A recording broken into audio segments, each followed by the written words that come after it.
Take 5. Okay.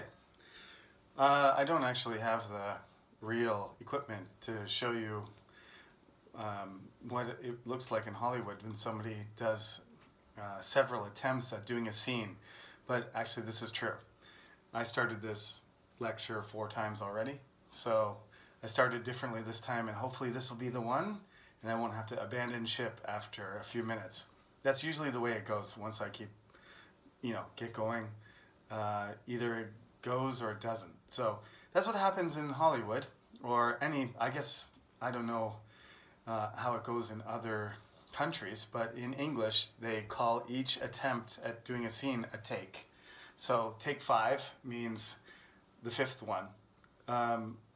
There are cases of people doing, if a director is really, really strict, you can do dozens of takes.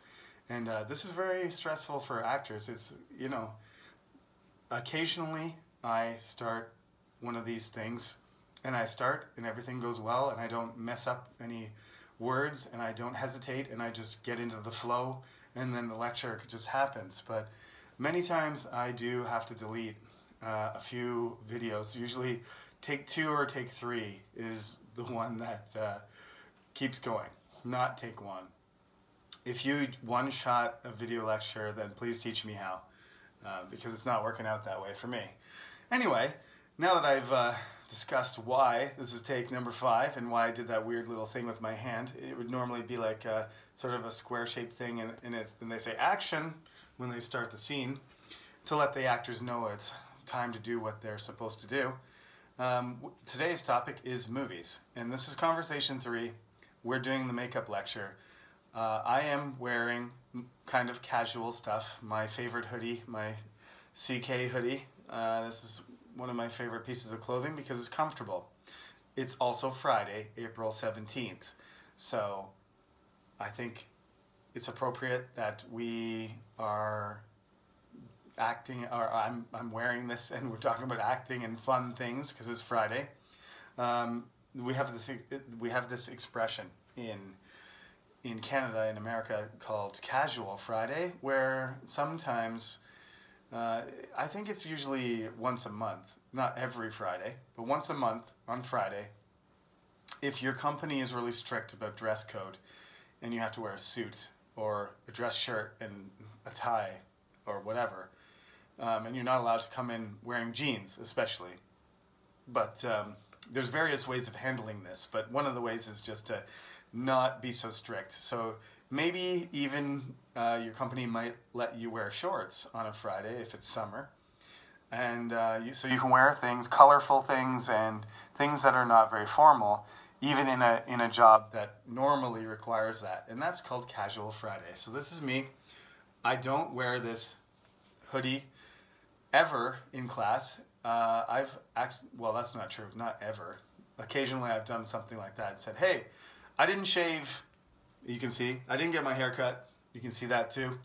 That's mostly the coronavirus affecting my hygiene.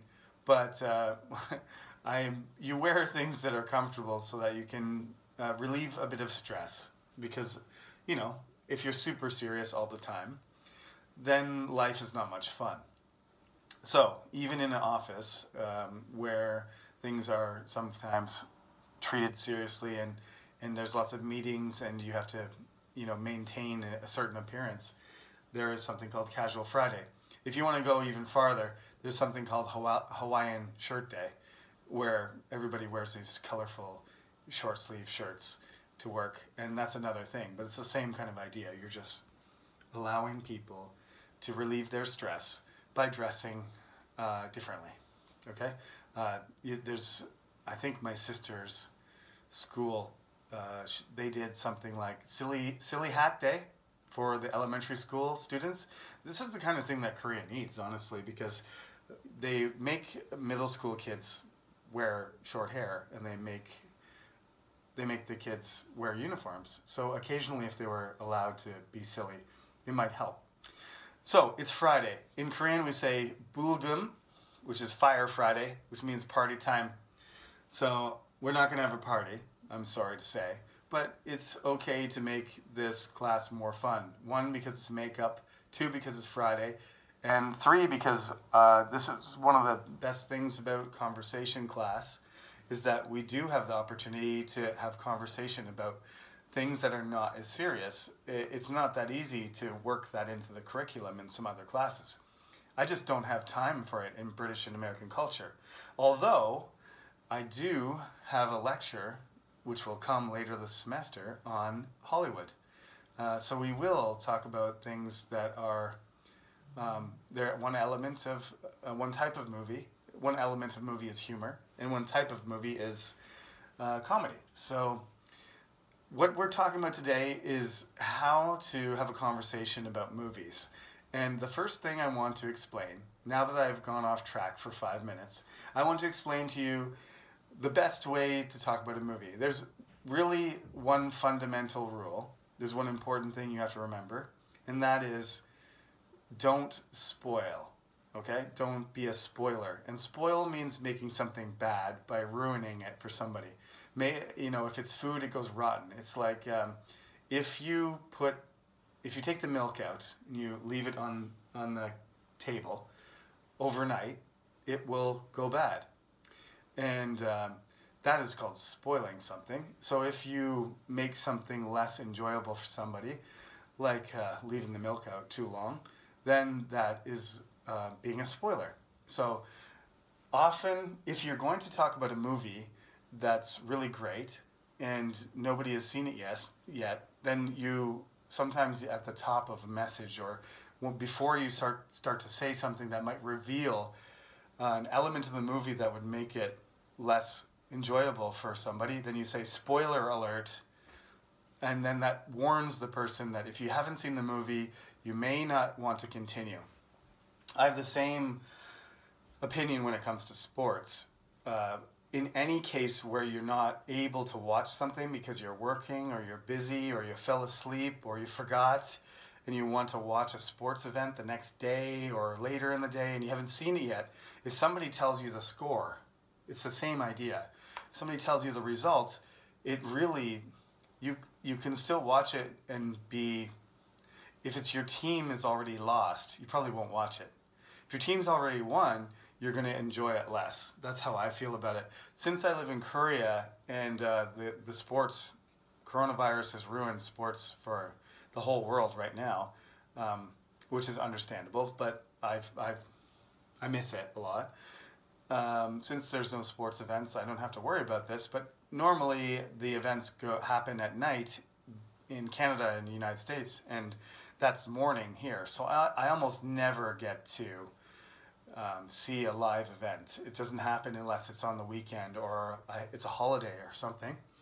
So I know the feeling of somebody letting me know what happened beforehand and how much it affects my ability my capacity to have to get entertainment out of that. So it's the worst case scenario is that the movie is something thrilling or it has some sort of twist to it, which is unexpected, some sort of suspense, right? These are all words you may or may not know. Suspense means waiting, anticipating for something. Twist means that change in the story that wasn't expected. Or revealing something means like it's something you show somebody that they didn't know at the movie start. But if you tell all those secrets or those things that you wait for or you expect, then the suspense doesn't build. Like the emotion and the anticipation and the energy doesn't build, and then that completely sucks the life out of the movie, and then you can't enjoy it. So don't spoil. And how do you not spoil? Well, you can talk about a movie, and you can talk about the movie the way that the textbook does in chapter 5. You can talk about the details of the movie, and you can talk about the beginning of it, the background, the characters, and everything without revealing any of those things. You can't really talk about the story. You can't talk about the plot, and you can't talk about the ending, because that will be something that negatively affects it. But in some ways, if you describe the movie using certain details, then it will make it more attractive to the audience, not less.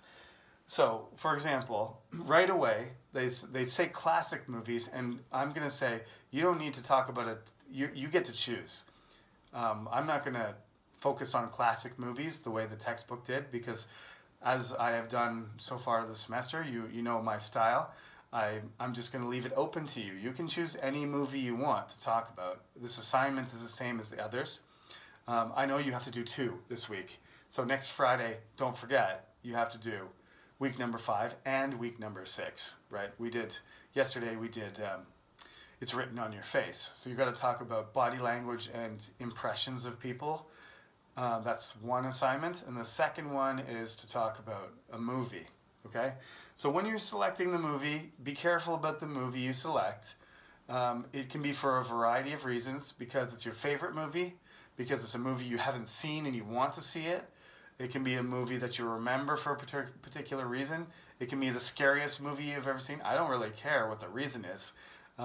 Just choose one and make sure you have a reason. Don't just randomly choose a movie, because that will probably make your answer less effective. But what you really want to do is you want to sort of describe the movie without giving anything important away. You can talk about the name of the movie, obviously. That's not a big problem. That name is supposed to be attractive and give you some idea about what genre and what subject the movie deals with. You can talk about who's directing it.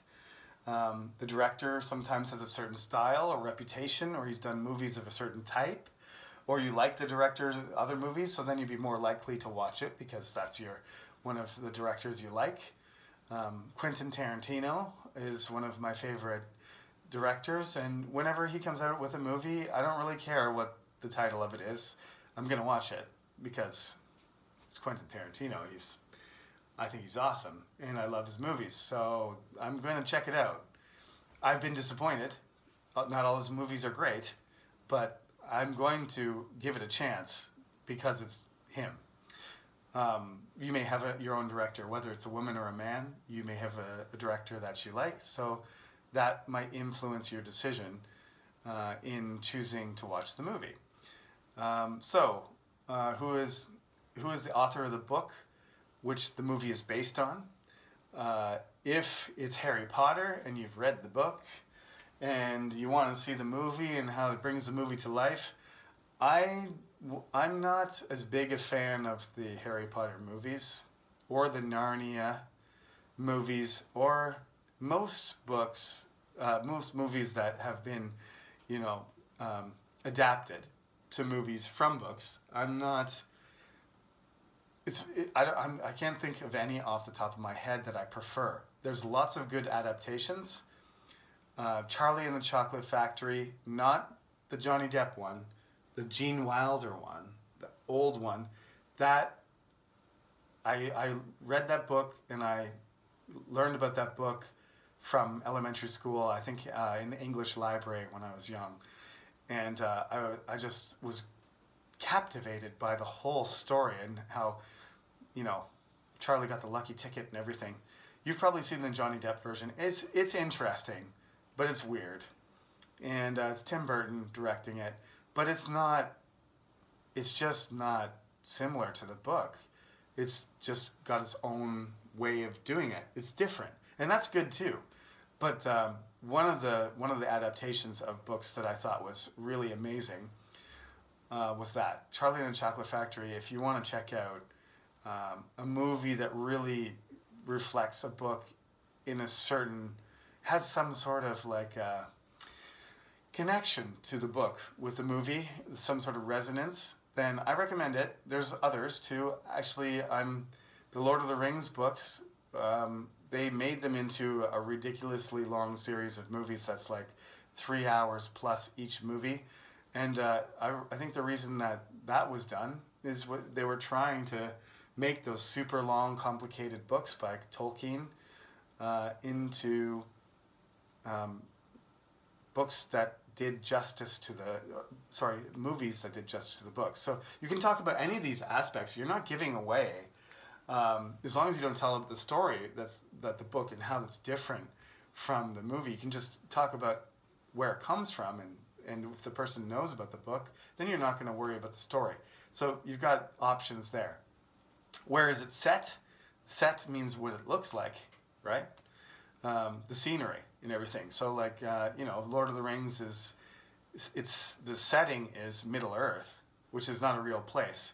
But surprisingly, they found places in New Zealand that looked like they could be from Middle Earth. So when you watch it, you get this idea, you get this feeling that you're actually, with the Riders of Rohan or Mordor. Well, Mordor's not a real place. That's mostly computer graphics. That's a bad choice. But when you the Hobbiton and stuff where Bilbo is, I hope some of you know what I'm talking about. If you haven't, you're going to have to watch the trailer, right? And we'll talk about trailers in a minute. So don't let me get ahead of myself. Who are the stars? Who are the actors in it? And is there certain types of people, casts involved in it that you might be interested in? You can talk about all these things. You can talk about, like I said, background. You can talk about why the movie was made and what the artistic elements of it are. Is it, what's great about the movie? Is it the costumes? Is it the computer graphics? Is it the special effects?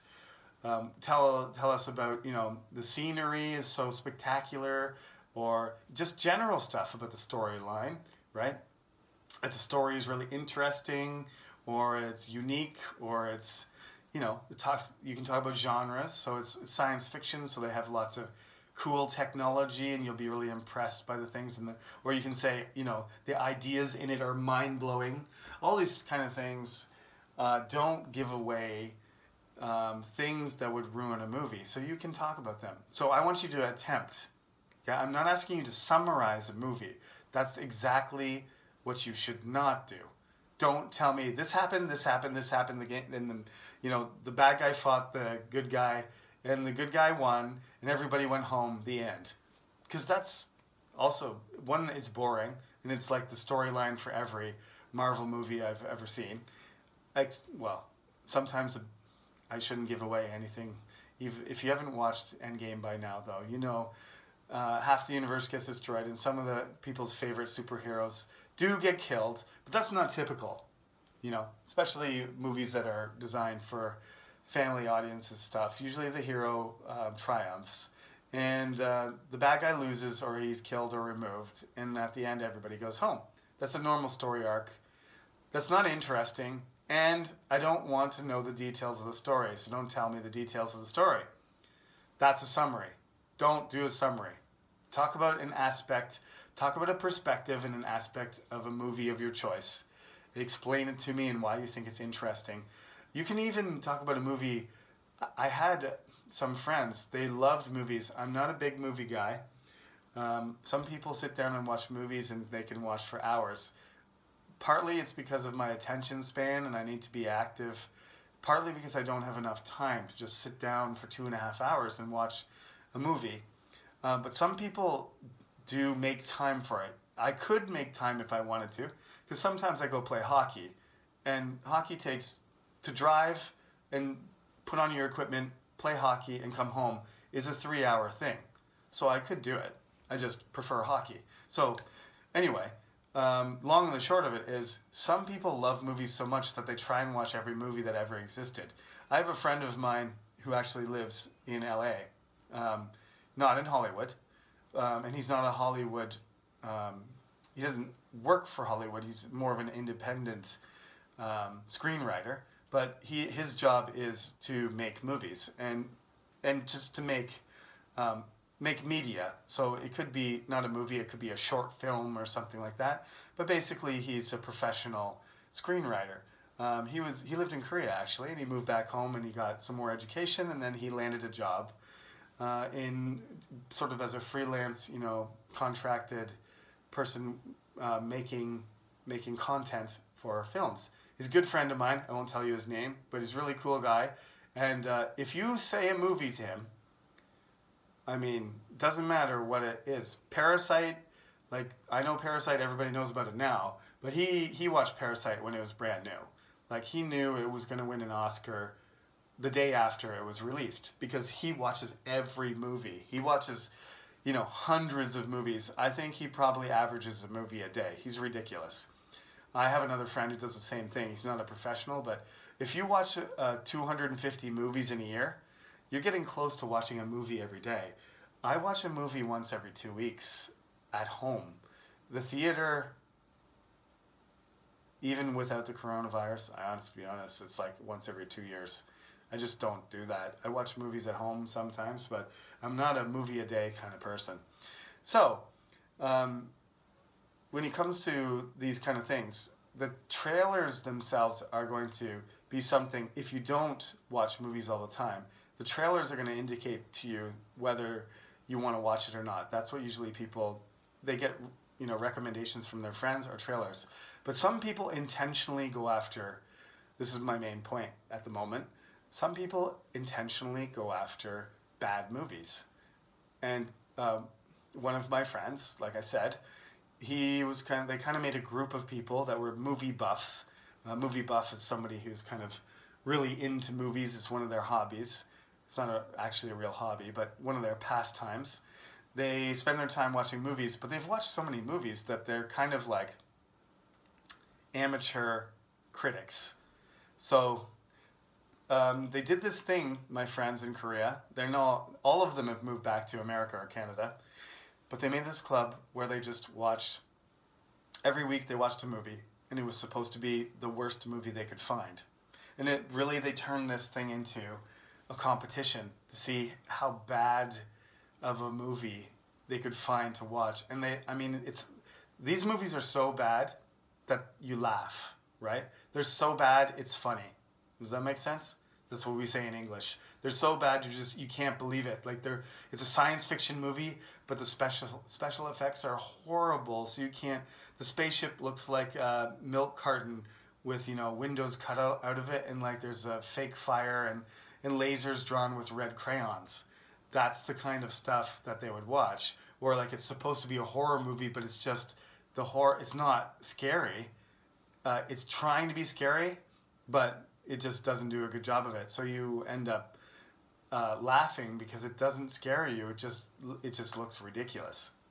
These kinds of things are allowed too. It's an open-ended question, very open-ended question. Take whatever movie. You can take the worst movie you've ever seen, the best movie you've ever seen, a movie that you watch with your family over and over again, even though you don't like it. You can talk about whichever movie you want. Do the description of it, and stay away from the story, ruining the story and revealing things that shouldn't be revealed. And then you will do a good job of describing a movie and not spoiling it. And this is actually, since movies are, it's a multi-billion-dollar, I don't even know, worldwide, it's probably $1 trillion business. I don't know the numbers off the top of my head. But these are incredible amounts of amounts of money and time that people invest. So if you walk into a conversation and you ruin a movie for a group of people, they might dislike you, and maybe more than that, right? They might not talk to you for a while, or worse. People feel very strongly about things. Still, I finally rewatched Infinity War in preparation for watching Endgame this weekend, because I actually haven't seen it. And surprisingly, nobody's ruined it for me.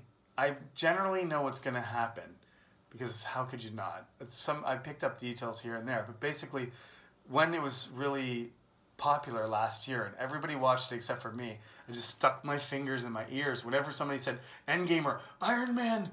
What happens to Iron Man at the end of the? And then I just walked away and like yelled and stuck fingers in, made noise and stuck my fingers in my ears to avoid it.